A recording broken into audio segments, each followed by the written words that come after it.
தெரியாத அந்த குழந்தைக்கு பாச உணர்வு என்னன்னு சொல்ல தெரியாத அந்த குழந்தைக்கு கரெக்டு. கண்டிப்பாக கிடையவே கிடையாது. பாச உணர்வு கொஞ்சம் கூட கிடையாது. ஏன்னா மாநாட்டுக்கு வர வழியில் 6-7 பேர் செத்துட்டாங்க.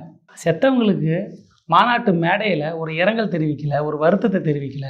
அதுலேயும் ஒரு பையன் ட்ரெயினில் போயிருக்கும் போது மாநாட்டு நடக்கிற இடத்துல ஸ்டாப்பிங் இல்லை, அடுத்த ஸ்டாப்பிங்கில் இறங்கி வந்தால் லேட் ஆகும், நான் மாநாட்டுக்கு போகிறேன்னு அப்படியே குச்சிக்கிறான். மாநாட்டுக்கு போகிறேன்னு குச்சவன் மேநாட்டுக்கு போயிருக்கான். என்ன சொல்கிறது, அவ்வளோ தெளிவாக ரொம்ப அருமையான பசங்களாக இருக்கிறாங்க. அந்த பசங்க இறந்து போயிட்டாங்க.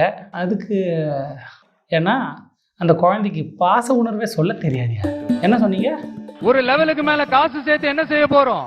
அளவுக்கு மேலே காசை வச்சுன்னு என்ன பண்ணுறது? எதுவுமே தெரியாது. இறந்து போன குடும்பத்துக்குலாம் கொடுக்கக்கூடாது. அளவுக்கு மேலே காசு இருக்குதுல்ல, அதை கொடுத்துட்டா அளவு கம்மியாகிடும்ல. கள்ளச்சாராயம் குடிச்சு இறந்து போனவங்கள நேரில் போய் பார்க்குறீங்க. உங்கள் தொண்டர், உங்கள் ரசிகர்கள் வர்ற வழியில் செத்துட்டாங்க, நேரில் போய் பார்த்துருக்கலாம். அளவுக்கு மேலே காசு வச்சு